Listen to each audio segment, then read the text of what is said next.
And welcome to another edition of Two Steps Ahead Podcast. Two Steps Ahead Podcast encouraging you to take your passion, make it happen, let yourself be great.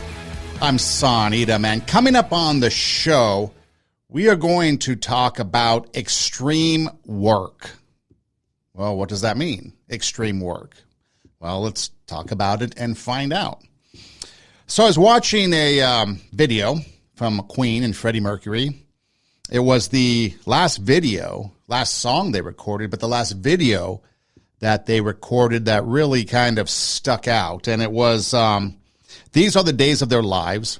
It was originally written by another member of the band about his kids. Well, as Freddie Mercury was dying of AIDS, they decided to use this song, create it as their last video, their last recording, and use it as kind of like a swan song for Freddie Mercury.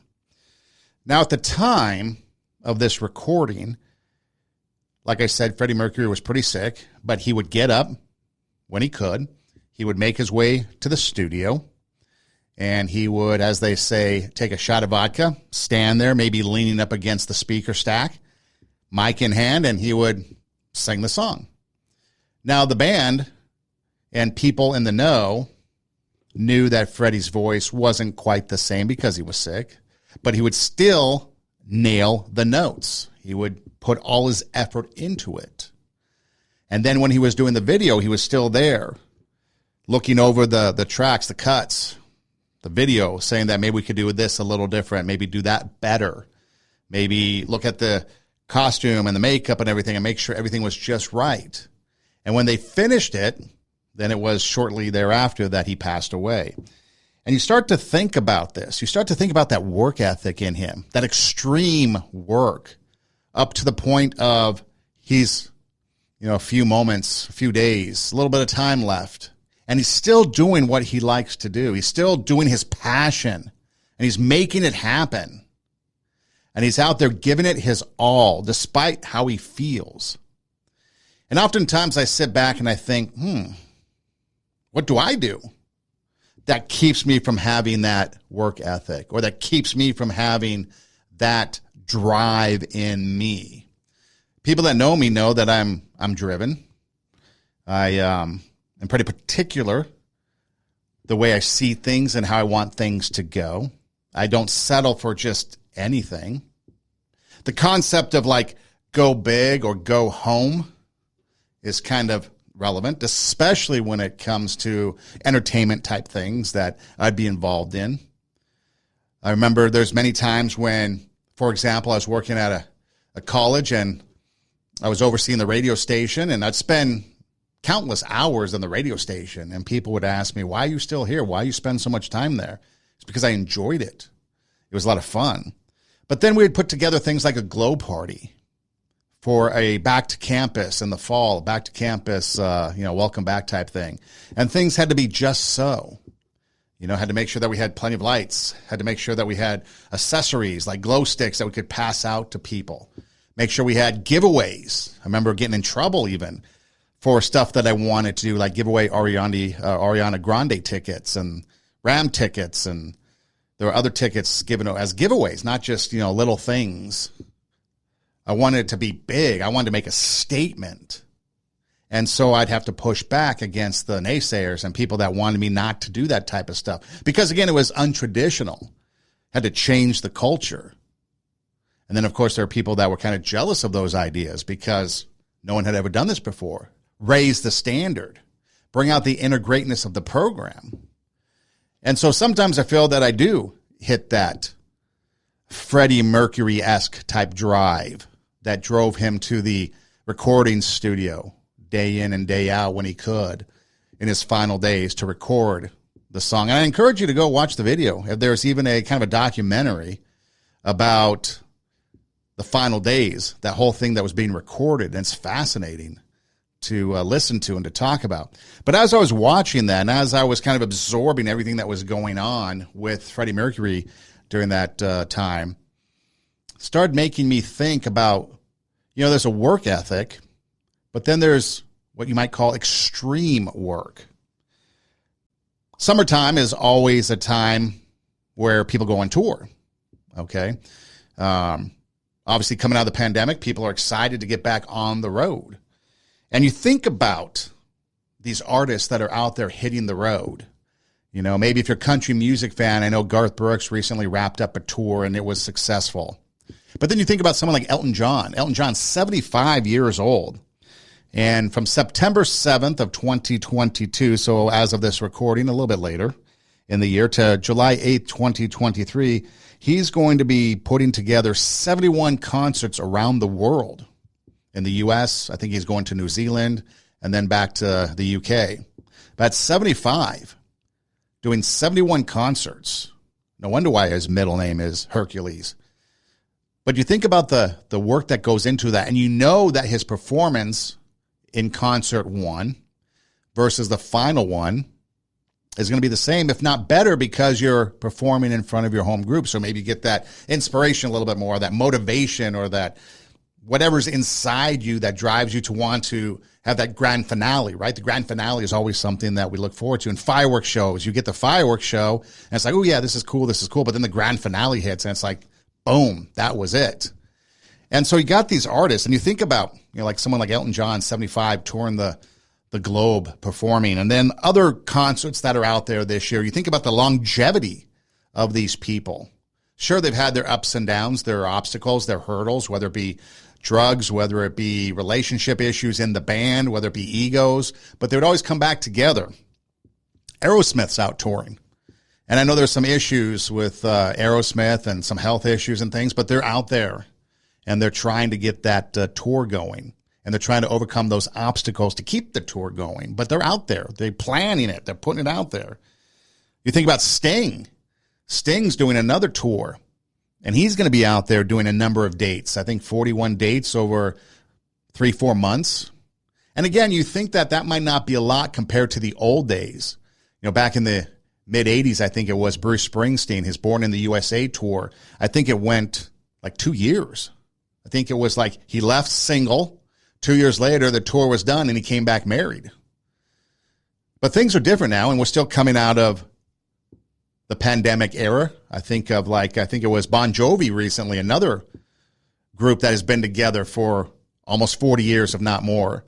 And they were out performing, and they did a Midwest tour because, again, the coasts were still iffy as to whether people could perform and what the performance level was like and all that because of restrictions and so forth. But they got out on the road again, and they performed to packed houses, and they've been around for a long time. But what keeps that longevity? What keeps those bands together? Journey's still out there. You know, Billy Joel, he's been around, still performing. I do regret one time not going to see Billy Joel. I was supposed to go to Milwaukee a couple of years ago. I think it was 2019. And so I'd gotten tickets to go see Billy Joel in Milwaukee at Miller Park at the time. But then due to weather conditions in Milwaukee, I never got to make the trip, so I had to sell off the ticket. But that's one guy that I would like to have seen in concert, along with Elton John. Just never been able to see Elton John because it's never matched up. But maybe I might have to catch him this time around, see where he's playing, and maybe catch him. But you look at these artists and you wonder, you know, is their drive or is their talent, is that the thing that puts them on top? Let's check into that. I think back at Michael Jackson, never got to see him in concert either, but people would say that it was a phenomenal concert and the work that he put into it, the work that he put into his albums. I mean, think about Thriller, for example, and what that was like. I mean, you compare Freddie Mercury and what he did with Bohemian Rhapsody and Michael Jackson and what he did with Thriller. Those are two iconic performances. Bohemian Rhapsody at the time, I think it was like a 6-7 minute song. And everybody kept telling him that was too long. Radio would not play it. If you look back at the Beatles and some of those earlier songs, they're no more than 3 minutes because radio would not play a song longer than 3 minutes. That was the rule. That was the standing radio law, that if you wanted the song on radio, it had to be less than 3 minutes. That's why Chuck Berry, Elvis, some of these older artists, they have shorter songs. And then Freddie Mercury came out with Bohemian Rhapsody, and he fought back and he pushed the envelope. He said, no, we're going to play and we're going to have this song be exactly what I want it to be. And I think it was actually the official version is 6:24. And somebody played it on the radio, probably some rebel DJ somewhere. wanted to get back at the man, so he's going to play it. And next thing you know, it became a huge hit. And then it spawned the video. And again, the video, too long. Nobody's going to play it. And the video, I think, was even longer. Became a hit. And then with Thriller was the same thing. You had like this long version of a song. And then you had this long version of a video, and all the stuff that went on with it, the makeup and the choreography and everything. It's kind of iconic. But again, pushback. You can't do that because it's not the norm. It's not the standard. It's not what everybody else is doing.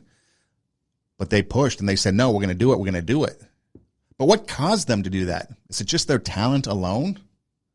Well, let's take a look at that, because I think it goes beyond that. I think what it really goes down to, or what it gets down to, the number one thing is their work ethic.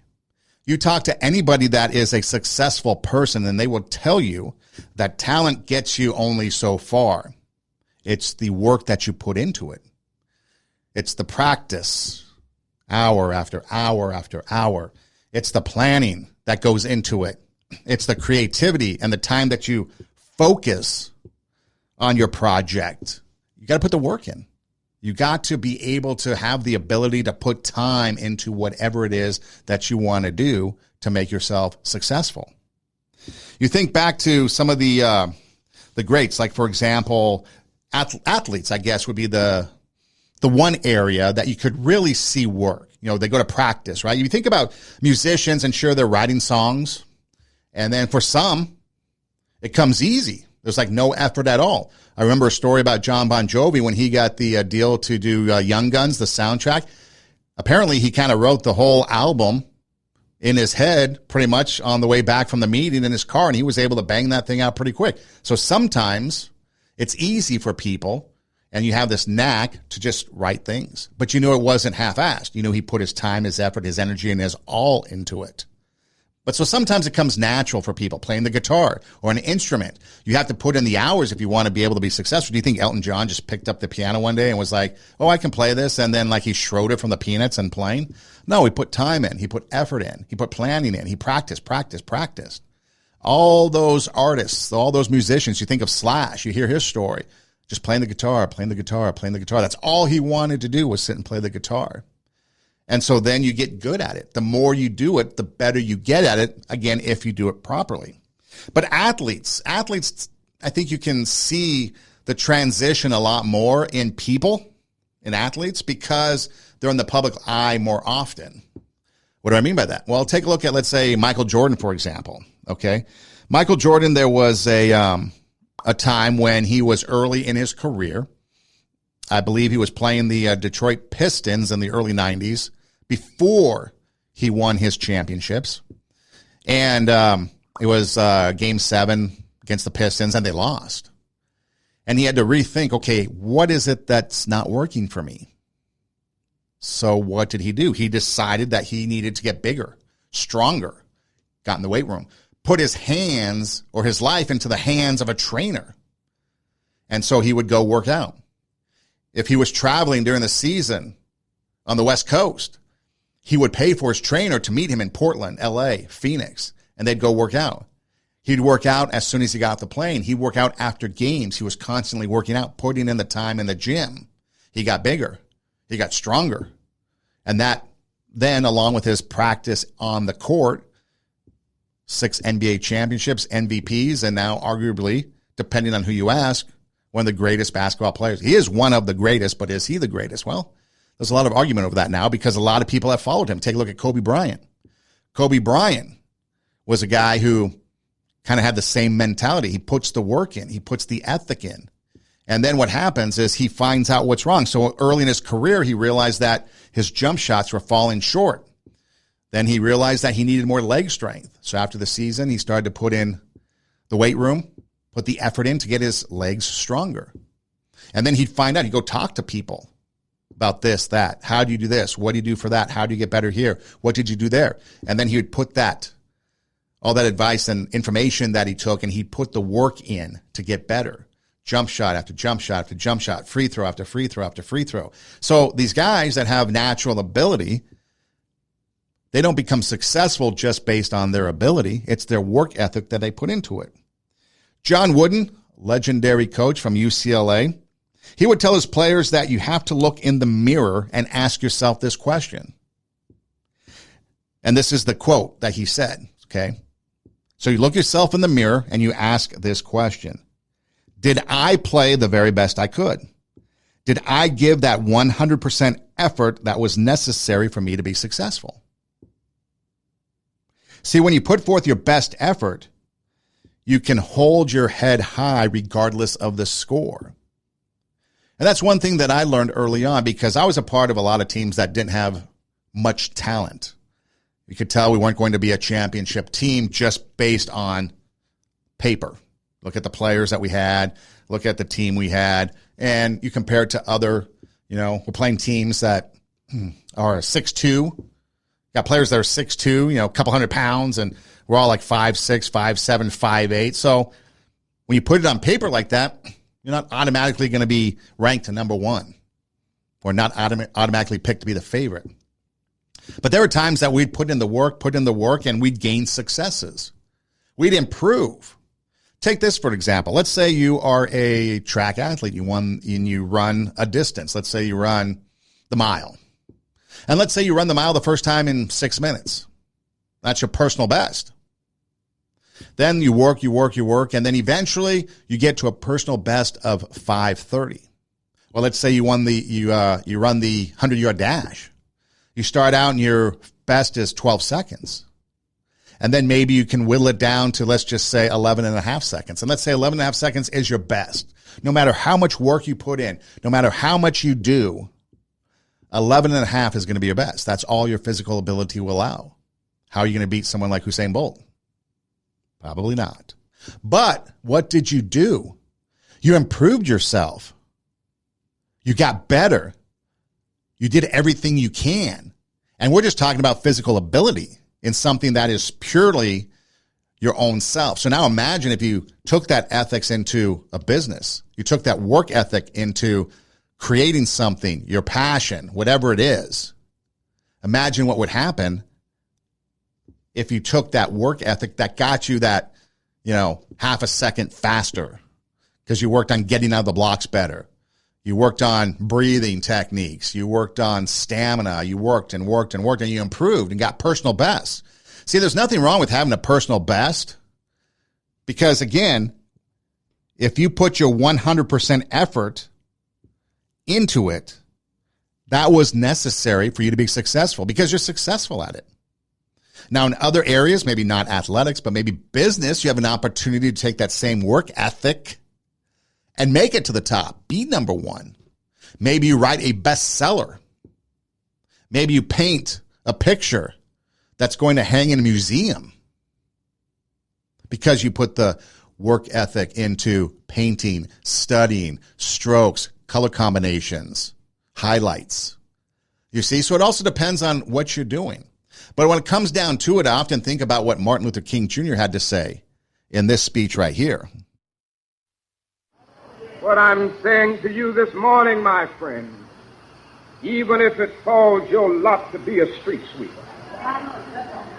go on out and sweep streets like Michelangelo painted pictures. Sweep streets like Handel and Beethoven composed music. Sweep streets like Shakespeare wrote poetry.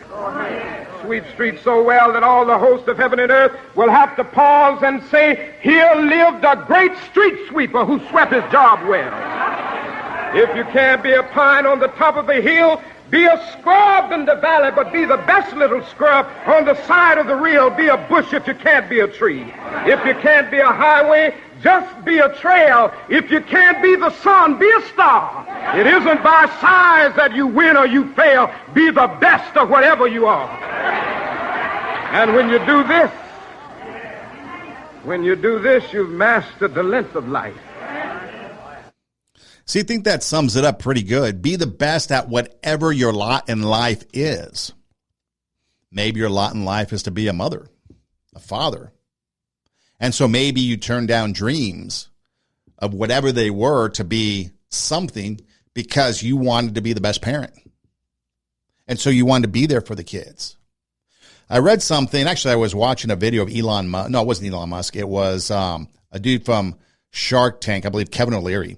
And he was talking about how when it comes to being successful, there are no Saturday soccer games that you go to. There are no Sunday dinners that you go to because you're putting all your effort. And I think he got it wrong a little bit there because I understand the sentiment. And I think he went on to tell a story about a guy who was in one of his college classes and he had a very successful business while in college. He was an engineer and he was making money and he was going to school and he was investing in his business and it was all coming together. But he had a fiance.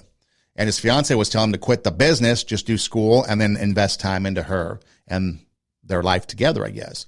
And so he asked Kevin O'Leary, what should I do? And Kevin O'Leary said, you should choose the one that's harder to replace, meaning the business.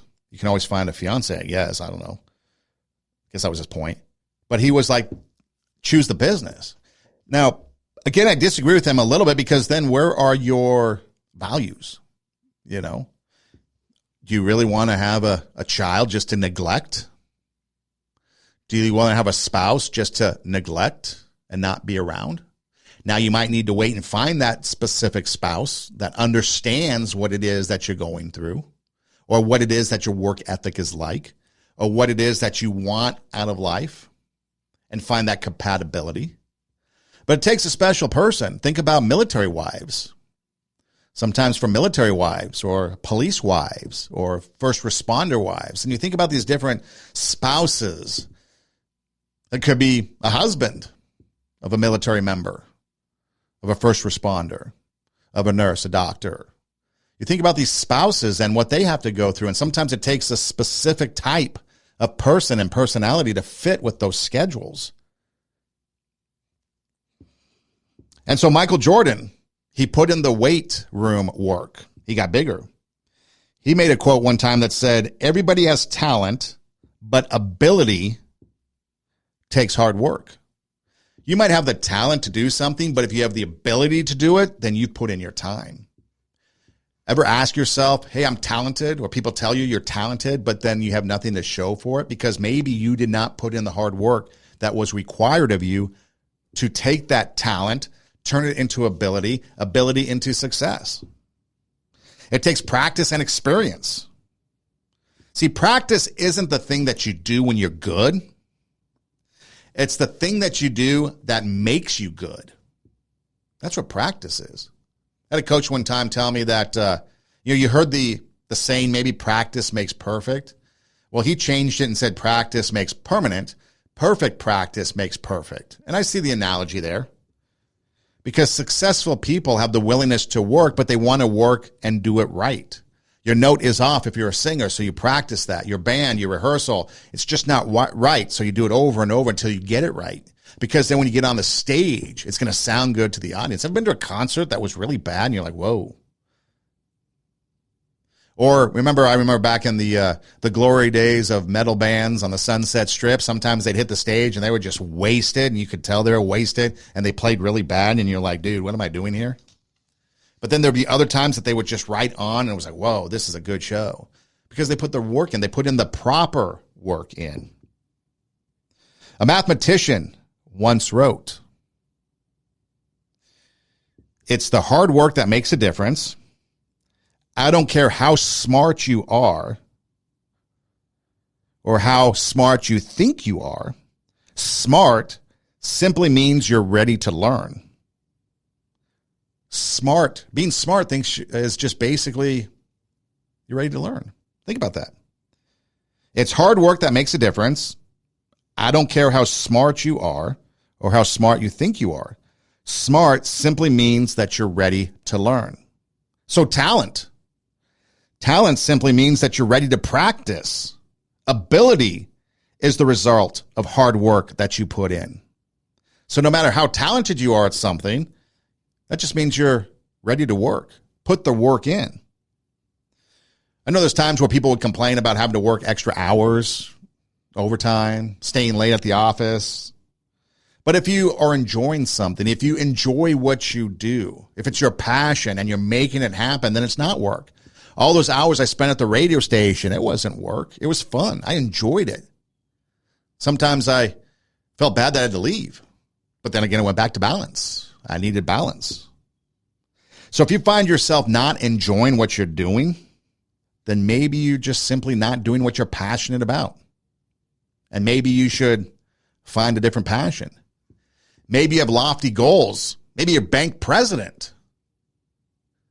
Maybe you're the bank president, but you're putting in all these hours, but you're not happy. Maybe that's not your passion. Maybe your passion was being a bank teller because you liked working with people. That's one of the conversations you have in education. When you're a professor and you're teaching, do you want to make the promotion to be a dean?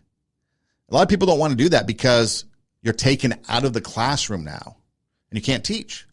And a lot of professors, teachers, they want to teach. They want that experience with the student. And so if you take someone out of that and put them in a deanship, yeah, it's an improvement on your career, right? A promotion, a raise. But you're not doing what you're passionate about. That's teaching. So, of course, you've got all this stuff going on, right? And you're passionate about what you're doing. You're excited about what you're doing. You love it. But even sometimes those that are really enjoying it and don't mind all the hours and the work, can sometimes what you do feel like work? Absolutely. Because it depends on your mood for that day. It depends on how you're feeling. It depends on how life is hitting you. And sometimes we have those off days. When I was coaching baseball, I used to remind the players, because remember, I didn't always have the best of teams based on talent, but we put the work in. We'd work hard. So that way, when we left the field, we could hold our heads high because we gave it everything we got. I'd always tell them, a bad day on the baseball diamond is better than a good day someplace else. Because, yeah, I can have a good day someplace else, but am I really happy? Sure, I'm not content with losing. But again, if we are putting in the effort, we're putting in the work, I see improvements in how we play our game. I see that we executed plays better, less errors, pitching was better. I might not have a guy that can throw 90 miles an hour like the other team. So maybe the other team hits us a little more. Those hits equal runs. But we executed the best we can. That's success. Success despite the scoreboard. It's the mindset. It comes down to your mindset. Have you ever thought about this? Think about this for a minute. Okay, you're driven, you're passionate, you're doing your thing. Get toward the end of the day. What else? What do you mean? Well, what else? What else can I do? See, the successful people that put in the time, they don't settle for just status quo. It's like, what else? What else can I do? What else can I bring? What else can I do? What else can I put into it? What else do I have to do? What else can I offer as a person? What else can I contribute? What else can I do for my family, my job, my coworkers, my friends, me, whatever it might be? What else can I do to make it better? See, a lot of people, especially athletes, they don't settle. You think about Tiger Woods. He was at one point the pinnacle of success. Nobody could beat him. He went back and he redid his putt game, and he got better. And people do that. They go back and they redo something to get better, even though everyone else thinks they're already the best. So what can I do? What else can I do? And oftentimes that what else will put you over the top. Sometimes that what else will give you that drive to keep pushing. Life's like a marathon, not a sprint. Sometimes we go through the ups and downs of a marathon. You're feeling good, you're running great, you've got a good stride, and then the side hip pain kicks in. You're starting to feel a little dehydrated. Now you're looking for some place to hydrate, and your focus is off, your stride is off, you're slowing down a little bit. But then you get what you need, and you pick up the pace again, and you're back into it. People that win triathlons, you telling me they don't struggle? Of course they do. In fact, in a triathlon, it usually is everybody has a strength, whether it be the swim, the run, or the bike. But even in their strength, they struggle. It's hard for them to overcome.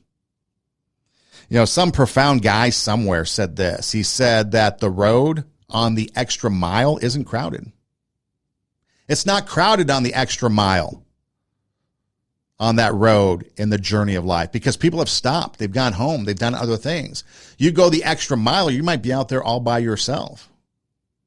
But that's when success happens. That's when winning takes place. Thomas Edison once said that opportunities are missed by most people because opportunity could be in overalls and a t-shirt. And it looks like work. I mean, imagine that. We think of success in a three-piece power suit with a leather-bound briefcase and sports car driving around. That's success. But success is actually 1% inspiration, 99% perspiration. 1% inspiration, 99% perspiration. You got to do the work. Jay Williams was an NBA player, and he shares a story about one day when he went to Staples Center. I think he was playing with the Bulls at the time, but he was not on the Lakers. And he went to Staples Center, and he realized that, okay, it's Kobe Bryant, it's Shaquille O'Neal. I got to get out there, and I want to have a good game to try to beat these guys. So I'm going to get to the gym a little bit earlier and get some stuff done. And he tells this story, an experience he had with Kobe Bryant. Again, Jay Williams from the NBA. And I think that was one of the benefits of being an athlete that was always overlooked, in my opinion. It forced me to work harder. I always try to outwork people, right? That's just how I made my mark. So the game was at 7. I was like, you know what? I'm going to come to the Staples Center because we're playing. This is when the Lakers had Kobe and Shaq. Okay, this is like the championship Lakers. So I'm going to get there at 3 o'clock. And I want to make sure I make 400 made shots before I go back into the room, and then I sit in the sauna and I get ready for the game. Who do I see? I see Kobe Bryant, already working out. So once I set my foot across that line, I started working out. And so I worked out for a good hour and a half. And when I came off, after I was done, I sat down, and of course I still heard the ball bounce. I look down, I'm like, this guy's still working out? So he was working out. Like, it looks like he was in a dead sweat when I got here. And he's still going. And it's not like his moves are nonchalant or lazy. He's doing like game moves, I sit there and I unlace my shoes. I'm like, oh, let's see how long this goes. I sit out there and watch. Another 25 minutes. And he got done. I said, okay, I think I've seen enough. Go play, come back, get in the sauna, get ready for the game. That game, he drops 40 on us, okay? And after the game is over, I'm like, I have to ask this guy. Like, I have to understand, like, why he works like that. Right. So after the game, I'm like, hey, Kobe, like, why were you in the gym for so long? He's like, because I saw you come in. and I wanted you to know that it doesn't matter how hard you work, that I'm willing to work harder than you. Wow. You inspire me to be better. Right. And it was the first time I started to see this level of competitiveness where I said, I need to start doing more. Right. Wow. But you never get better if you're not willing to put in the time. And basketball is very similar to the game of life. There's going to be ups and downs. It's not always going to be easy. There are going to be challenges. There's still going to be curveballs thrown at me. But if you put in the work and you constantly put in the work, that's the only way you're going to grow. Again, talking about putting in the work, Kobe used his opponents to inspire him to work harder. He saw Jay Williams coming to the gym, so he was going to outwork him. And then not only did he outwork him, he put up 40 points in a victory over Jay Williams. And it's inspired Jay Williams to put in more time. How many times have I said on the show that we want to raise the standard of ourselves, bring out our inner greatness, motivate and inspire others so that they will see how we do it. Then they can go and do it. That's exactly what Kobe was doing. He inspired and motivated Jay Williams to do better, put in the time, get better, because Jay Williams had a mindset of, I need to put in some extra time to try to beat the Lakers. But Kobe was like, no, you need to put in way more time if you want to beat me, because I'm out here putting in my time. In fact, not only did I outwork you today, I outworked you in the game, I outscored, and we won. Victorious. See, we want to get to the top quick, and we want to take shortcuts. We think that, things should come to us easy, should be handed to us. We play the lottery because we want fast riches. We think we're entitled to that promotion at work or to that job, or that we should get because we deserve, but we don't want to put in the work. If you're out of work and you're sitting on the couch, it's an analogy that goes like this. It's in a religious context. You could sit there, be out of a job, and be praying, God, give me a job, get me a job, get me a job. And you're sitting on the couch watching daytime television. Even though no matter how much you pray, you're not going to get a job because you got to go out there and put in the work. Now, God might open doors and opportunities for you as you go out there and you're putting in the work, but you're not going to get a job just sitting on the couch. You got to put in the work. You got to get out there. And I tell people that, and they're like, what? Yeah, you got to put in the work, even in that area of life. You got to put in the work. Thomas Edison went on to say that being a genius, okay, talking about the 1%. So being a genius is 1% inspiration, 99% perspiration. What does that mean? That means you better pack some deodorant because that's going to get smelly where you're going. No matter what you do, you've got to work. If you're in the gym, you see people go to the gym and just kind of sit around at the juice bar, hang out. Are they getting healthier? Are they getting stronger? No. They're just sitting around socializing, and usually they're the ones that are kind of outcast and made fun of because they're not even working out. People there are serious about their workouts. So you've got to start getting stinky in order to have success. Put in the work. Bear Bryant said this.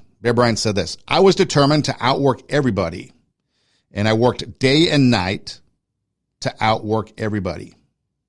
And that's the sentiment that can be heard in the great voices of the great athletes, such as Kobe Bryant, Michael Jordan, and others.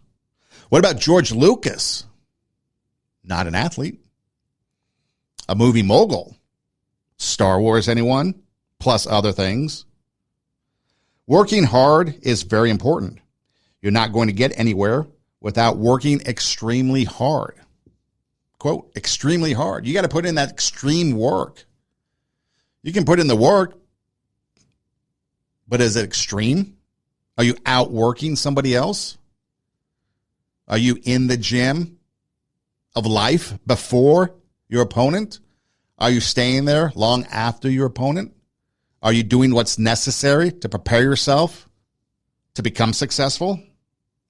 Maya Angelou, nothing will work unless you do. And it goes on and on. Give me a quote from anybody, and it all has to do with putting the work in. You can have all the talent in the world, but unless you practice, unless you work, you're not going to rise to the top. These are the people, the Michael Jordans, the Kobe Bryants, the George Lucases, the John Woodens, the Bear Bryants. These are the ones that really did take their passion and make it happen. They let themselves be great. And that's what we're trying to get. We're trying to get to the point that it doesn't matter, like Martin Luther King Jr. said in the beginning. If you're called to be a street sweeper, be the best. Be the Michelangelo of street sweepers. Be the Beethoven of whatever it is that you're called to do. A teacher, a coach, a librarian, a banker, a construction worker. Think about this. If you're a construction worker, you're out there doing your thing. Let's say you're paving a road. Imagine how many people are going to be grateful that you did your job to the best of your ability, that you were the Picasso of paint pavers as they roll over that road, knowing that they're going to be safe and secure when they go down the highway. See, oftentimes we like to focus on self, and we don't realize that the work we do could affect others. The good work that we do and the positive it has on others versus the negative work that we do and the negative it has on others. And teachers, mentors in the education field, this is a big thing for you because you have the power to influence and to inspire and to motivate and to raise the standard in kids every single day. What are you doing? Are you bringing your 100% so that at the end of the day you can look in the mirror and say you gave all you have despite the outcome? You did your best to teach. You did your best to interact with the students. You did not allow them to get to you. You understood who they are, what they're like, and you were able to rise up and master and conquer that obstacle and have a positive influence, sometimes it only takes a moment to either make or break your relationship with somebody for the good and the bad. And teachers especially, you are there. You have that. You know, Steve Harvey talks about work ethic. You know, Steve Harvey's in the entertainment business and has always had a lot of good, inspiring things to say about his journey. But this is what he has to say about work ethic. But you cannot erase the work ethic part. There is no getting around. Ain't no elevator to the top. You got to take the stairs. The elevator don't go to the top, man. Not in the world of success. You got to take the stairs. Y'all got to start getting gritty, man. I hate it when I see young people wasting their time, wasting all this technology got, just sitting around in this world that's been created for you, that everything is instant. But if you can combine your technology with your parents and your grandparents' work ethic, you could be rich, man. Just ask yourself this week, do people know you for your work ethic? Are people like, man, you work hard? Are people actually commenting about you showing up early and staying late? Because if they're not, you're just blending in with everybody else's work ethic. At the end of the day, talent will not win the game. It is work ethic that will win the game. I can't tell you how many times I've heard talent alone will not win the game. Work ethic. Work ethic is the ability to win. Put in your time. Wayne Gretzky, arguably one of the best hockey players of all time. He was 23 years old. He was in the Stanley Cup Finals. Okay. Edmonton down 3-0 to the New York Rangers. His father was at practice and asked Gretzky why he was practicing before Game 4. And Gretzky replied, because we had to. Coach called us in. We had to practice. And Gretzky's dad looked at him for a minute and said, wow, you're just wasting everybody's time because you put no effort into your practice. The next game, Gretzky and his team were swept out of the Stanley Cup Finals, 4 straight. And that was that.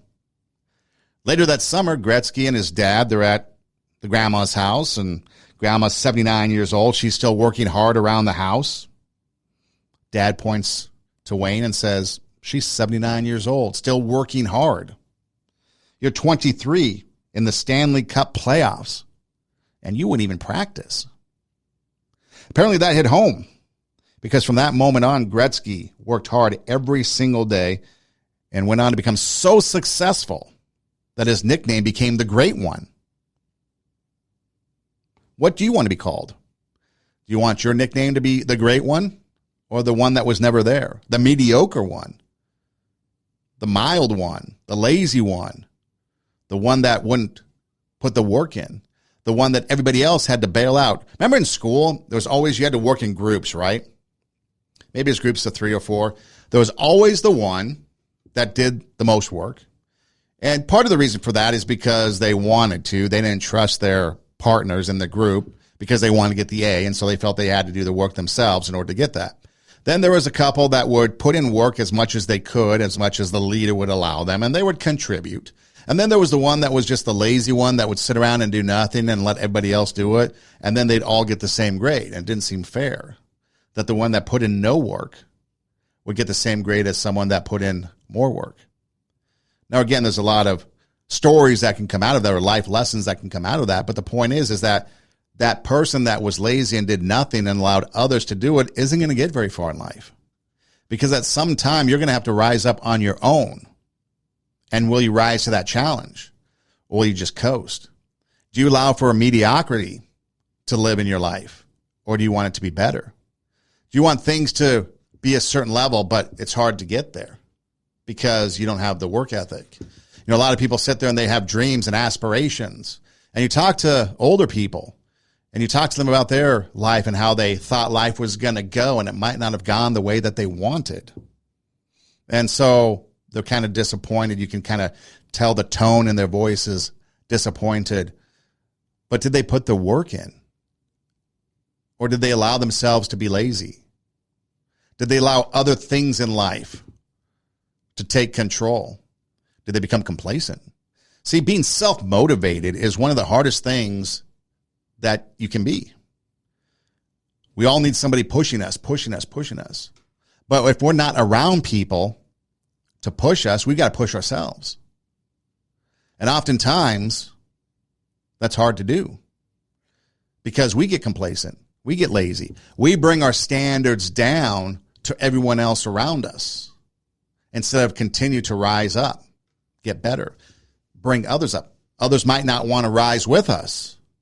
Then maybe we have to consider getting a new group of people to push us, that want us. We need people in our lives that are going to understand what we're going through, what we're doing, what drives us, what motivates us, why things are a certain way, why we like perfection, why we like to do things and go places and work harder, why we might not always be available. But then on the flip side, like I said, depending on who you are and what you want, you may need some balance. If you're a parent, you may want to go to that Saturday hockey game or that Saturday soccer game.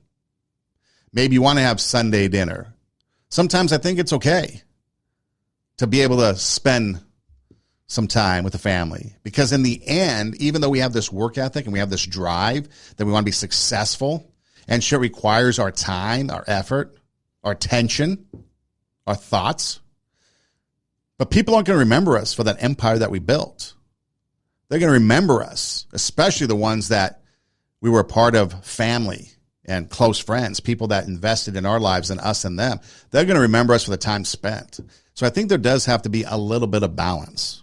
But hard work, working hard, working smart, and working consistent might be the key for you to increase your work ethic. Ever thought about that? How do I increase my work ethic? What can I do? Well, maybe this helps. If you want to make it in this game, you need to do three things. You need to work hard, you need to work smart, and you need to work consistent.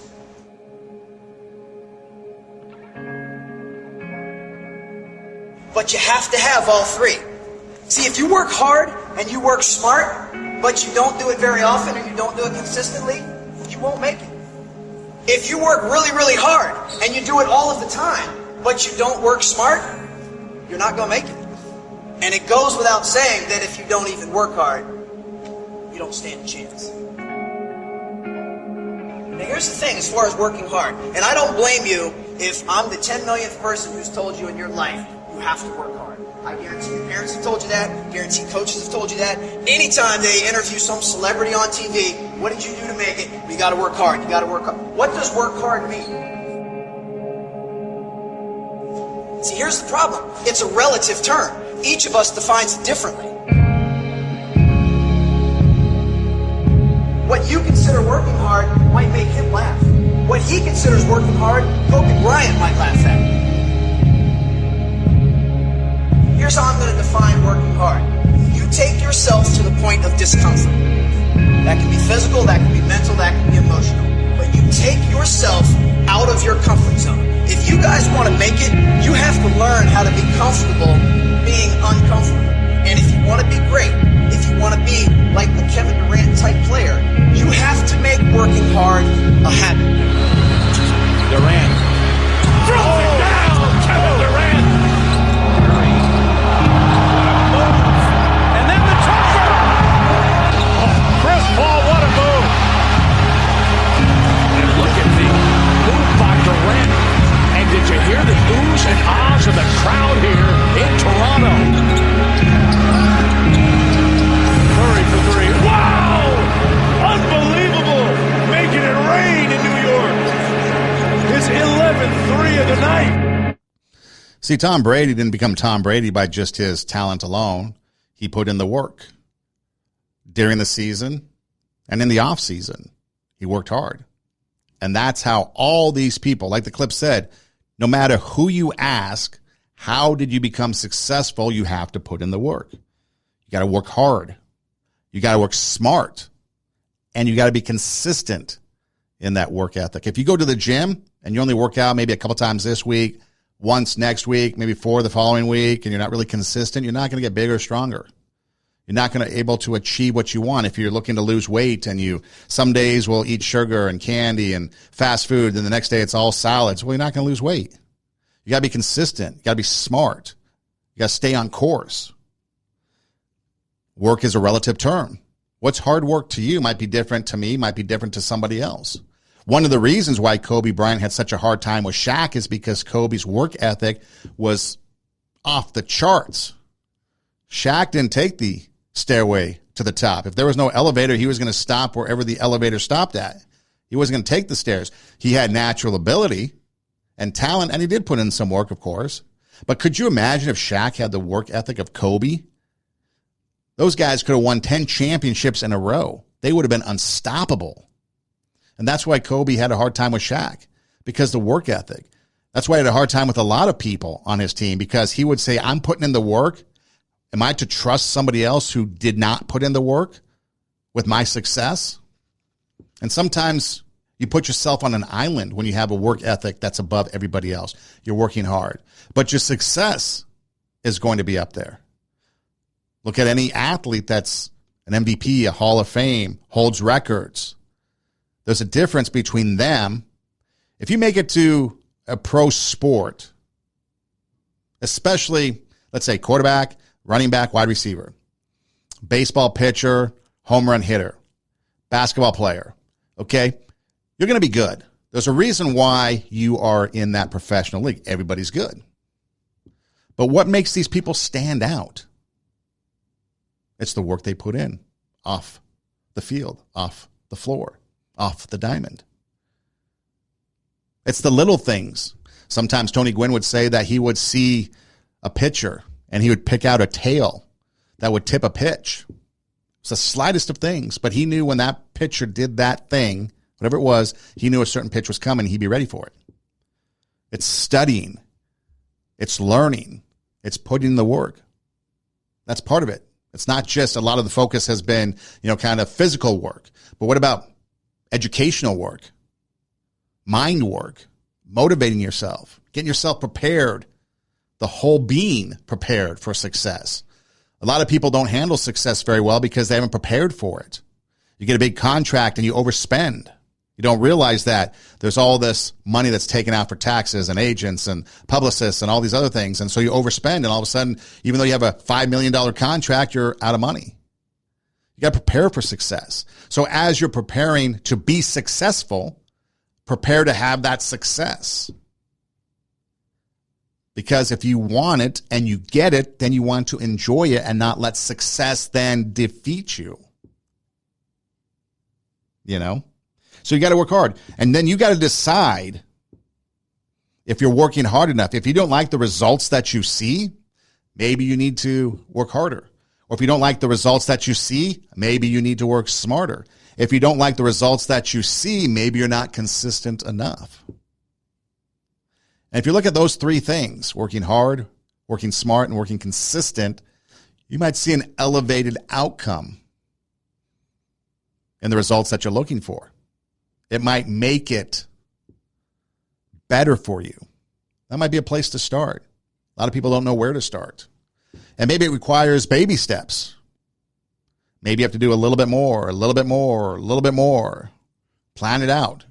Condition yourself to work harder. Because if you go full speed into it, you might run out of gas and boom, you're done. Kind of like a marathon. If you sprint full out at the start of it, you're going to run out of gas and you're not going to recover. You got to pace. It's all about pacing. That's what we got to do, is we build stamina in our work ethic. And then eventually, maybe we get to the point. But then what else? What else can I do? What else can I bring to the table? What else can I do to get even better? What else can I do to make others around me better? You think about it, it takes work. And the result then is based off the work you put in. But then you have to consider, are you working hard enough? Are you looking for shortcuts? Because in the end, if you are working hard enough, you should be drowning in perspiration. 1% inspiration, 99% perspiration. You should have a bag full of deodorant along with you, knowing that you're going to get dirty. You're going to get smelly. It's going to get stinky. It might be offensive to others around you because they don't understand or have the same work ethic as you do. But in the end, you will have the success that you want, the desired goal or the desired outcome that you want. And then what else? Remember, life's a journey, not a destination. And what you do on that journey matters. It just depends on what you want. There's no one size fits all. What I want might be different from what you want, might be different from everybody else. But you have to decide. You have to choose. But if you're really looking to raise the standard, to bring out your inner greatness, to achieve something that then will inspire and motivate others to do the same, you're taking your passion, you're making it happen, you're letting yourself be great. It all starts with work and work ethic. This is Two Steps Ahead Podcast. I'm Son Edom, encouraging you to take your passion, make it happen, let yourself be great. Check out our website, radiowarp.com. That's radio, W-A-R-P, radiowarp.com. You can click on the logo for Two Steps Ahead Podcast and listen to all our shows.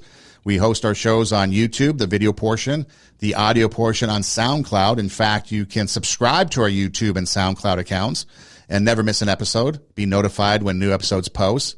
If you're an audio person, not only can you listen to podcasts or this podcast anywhere you listen to your podcast, you can go to SoundCloud, you can download our episodes, and you can take them with you on the go. So you don't have to set your computer or anything like that. You can bring up the SoundCloud app, listen on your phone. So many places that you can go and listen to us. You can just go, hey Siri, hey Google, hey Alexa, play TWO, Two Steps Ahead Podcast, and we pop up there. And again, we're on all sorts of the popular web hosting places or the podcast hosting places. You can check us out on Instagram at TWO, Two Steps Ahead Podcast. We post a video there of the show. There's a Linktree link in the bio that will take you to all the places that you need to go, SoundCloud, YouTube, or merchandise shop if you'd like to support the show. And then also you can check out my personal page at Edom Rocks, EIDEMROCKS. But when it comes down to it, it's what you put into it is what you get out of it. So think about that. If you don't like what you're doing, if you don't like the relationship you're in, but you think the person is the right person for you, maybe you need to do a little bit more to make that relationship work. If you're in the job and you like the job that you're doing, but it's not quite working out for you, maybe you need to put a little bit more work in. Because remember, it comes down to three things: working harder, working smarter, and being consistent in that work. And if you put those three things together, you will see success start to grow. And success breeds success. And so once you see a little bit of success, you'll want more, and then more, and then more. And before you know it, the train's rolling down the track, and it's a successful journey. Again, thanks for listening. Do tell a friend. Two Steps Ahead Podcast. Take your passion, make it happen, let yourself be great. Our website, radiowarp.com. Thanks for listening, and until next time, God bless.